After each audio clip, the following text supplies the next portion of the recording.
Donc avant d'entamer le sujet en lui-même des lectures des vies antérieures dans les annales akashiques, il y a un premier point qui est important de mettre en lumière, eh bien c'est la réincarnation et le karma, puisque en fait les lectures dans les vies antérieures n'existeraient pas si on n'avait pas de multiples vies.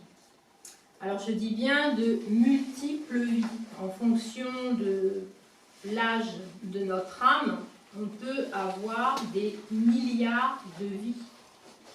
Donc quand j'ai des personnes qui me demandent combien est-ce que j'ai eu de vie, 10, 12, 15, ben, ça fait partie des questions, une de plus, à laquelle je ne peux pas répondre, puisque voilà, il n'y a pas de début, il n'y a pas de fin. Dans cet univers, et donc on ne peut pas vraiment répondre à cette question. On est tous issus de la source, donc certains l'appellent Dieu, hein, comme vous l'appelez comme vous voulez. Donc imaginez une source avec un petit ruisseau, un grand ruisseau qui devient une grande rivière, et nous sommes chacun une goutte d'eau de cette source. Donc, tant qu'on est dans la source, tant qu'on est dans l'eau, voilà, on est tous unis, on est tous vraiment ensemble dans ce bain, on n'a pas vraiment conscience de notre identité, de notre moi. Et vient le moment de la séparation où finalement la petite goutte sort du grand bain pour, en tant qu'âme, aller expérimenter la matière. Et donc, on est appelé à faire de multiples expériences dans la matière. On va expérimenter des choses agréables, des choses moins agréables. Et l'objectif final, hein, j'essaye de vous la faire courte parce qu'on pourrait parler pendant des heures là-dessus, eh bien, c'est de pouvoir, lors d'une vie terrestre, en conscience, nous sentir à nouveau dans l'unité et dans cet amour incommensurable qu'on ressent lorsqu'on baigne dans cette fameuse source. Voilà, en gros, comment, en tant qu'âme, en fait, on est juste une goutte qui vient s'incarner. Alors c'est important parce que cette source qui est la source divine, qui est Dieu si vous y mettez une connotation religieuse, eh bien, Dieu, quelque part, s'expérimente à travers nous. Et donc, nous sommes porteurs de cette étincelle divine, puisqu'on est une goutte de cette source. Donc ça, c'est important. Donc, on va avoir de multiples vies. Alors, on peut s'incarner de manière, après une vie très rapidement, ou il peut y avoir, dans l'espace-temps, un laps de temps très long. Mais le temps n'existe pas. La manière chronologique dont on le vit sur Terre, c'est une illusion. C'est une illusion terrestre, c'est une illusion de la 3D. Donc, que vous incarniez tout de suite après être défunt ou 600 ans après, quand on est revenu dans le tout, ça n'a pas vraiment d'importance. Par contre, c'est vrai que quand on est sur Terre, des fois, on trouve le temps long et on en a un petit peu ras-le-bol et on aimerait bien que l'expérience elle s'arrête ou en tous les cas qu'elle puisse s'améliorer. Donc on fait de multiples expériences et donc en faisant ces expériences on crée un champ d'énergie. Donc à partir de tous mes actes, toutes mes pensées créent autour de moi un champ d'énergie. Ce champ d'énergie est excessivement important puisque c'est lui qui va appeler ce qu'on appelle la loi de cause à effet. Alors, la loi de cause à effet, c'est ce que les bouddhistes appellent le karma.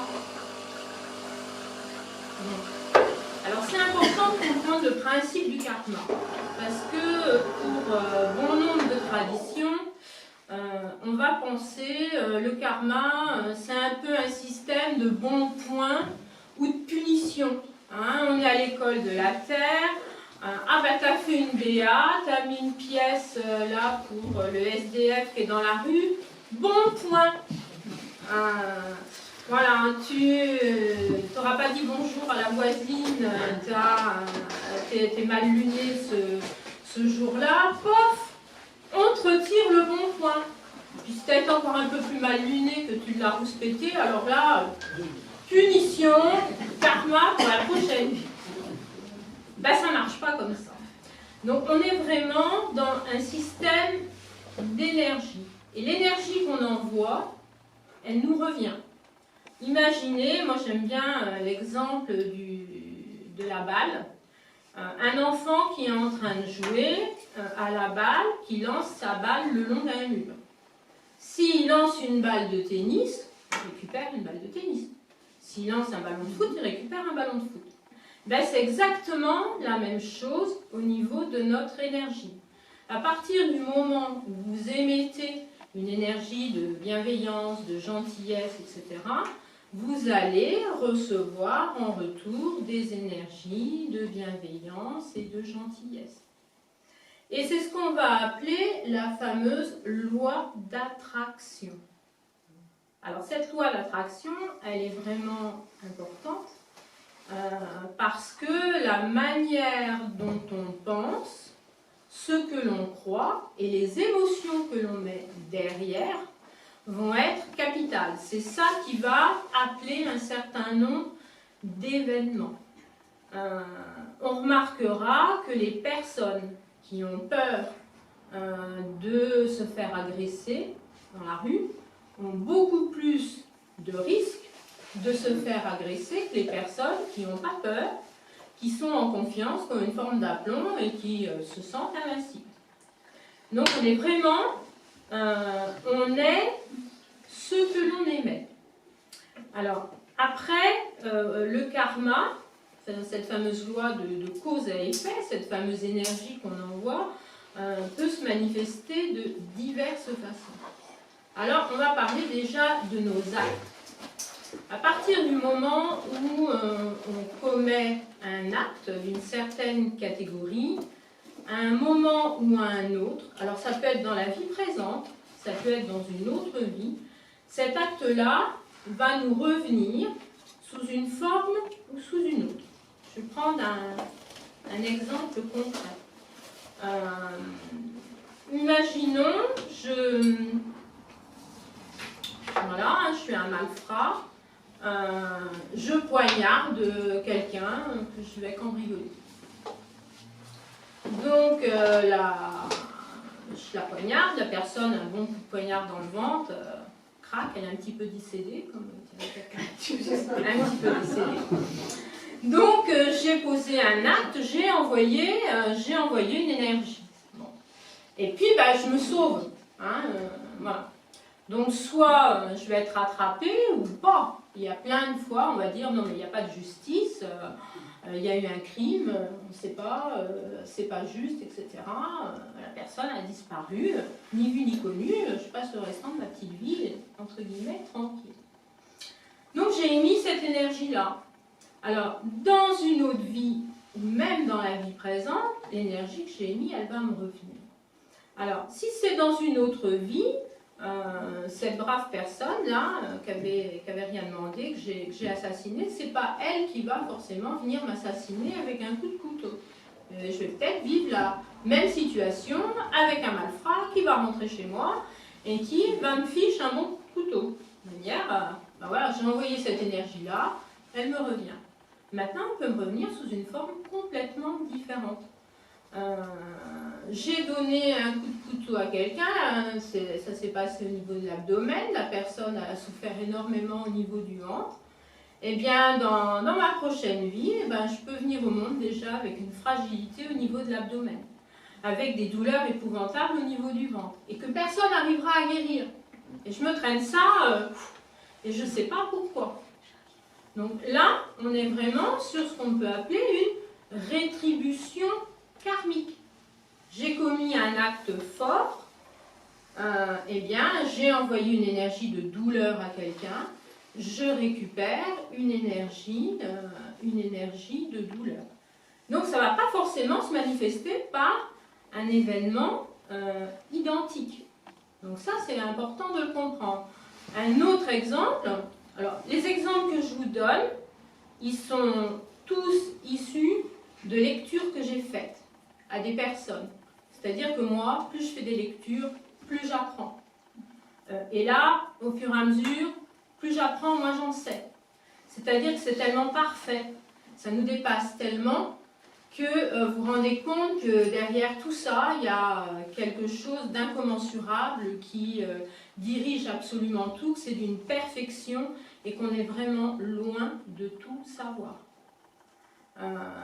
Une lecture faite pour un monsieur en phase terminale de cancer, un cancer fulgurant, un homme qui est dans des souffrances épouvantables et qui demande, par l'intermédiaire de sa fille, mais c'est lui qui le demande, parce qu'on verra que les lectures, on les fait normalement à la personne, vraiment d'avoir quelque chose qui le soulage et du pourquoi cette personne vit ça. Donc, il fait cette lecture par l'intermédiaire de sa fille étant elle-même très proche de lui et porteuse d'une maladie qui fait beaucoup souffrir, la fibromyalgie, quelqu'un qui a vraiment des douleurs partout.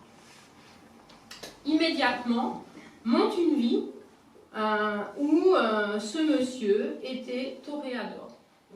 Il est toréador dans une arène et il prend un plaisir, et c'est important ce que je suis en train de vous dire là, il prend un violent plaisir à titiller le taureau, à envoyer des piques, etc. Et le plus grand plaisir qu'il a, c'est quand il est dans les applaudissements. Ça le nourrit complètement, où il doit achever cet animal.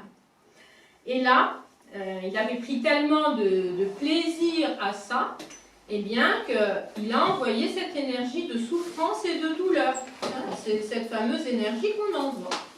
Il expérimente, à travers la maladie, les souffrances, les mêmes types de souffrances dans son corps, parce qu'il sentait que des élancements, des douleurs épouvantables partout, les mêmes douleurs que les taureaux éprouvaient quand lui était dans l'arène et qu'il faisait ça avec beaucoup de plaisir. Et là, il n'y avait aucun médicament qui pouvait le soulager. À l'issue de la lecture, alors il n'a pas été guéri, je le dis tout de suite, il est parti tranquillement et les souffrances se sont arrêtées. Alors, en prime, dans cette vie antérieure, il avait un fils également qui était torero aussi, qui est devenu comme son père, qui prenait moins de plaisir. Il n'y avait pas ce côté d'être nourri par les applaudissements, mais qui malgré tout aimait ce qu'il faisait. Et ce fils dans la vie présente, c'est cette fille qui est porteuse de cette maladie de la fibromyalgie. Et qui, à son tour, dans son corps, de manière moindre, c'est moins violent, mais c'est récurrent, etc., est porteuse de ces douleurs. Alors, ne tirez pas surtout de conclusion sur un tel il est malade, il a été toréador. Chaque cas est particulier. L'énergie va se manifester pour tout un chacun de manière totalement différente. Mais ce qui compte, c'est vraiment l'intention que l'on met dans nos actes. Plus vous allez mettre une attention forte, plus le retour, quel qu'il soit, va être puissant.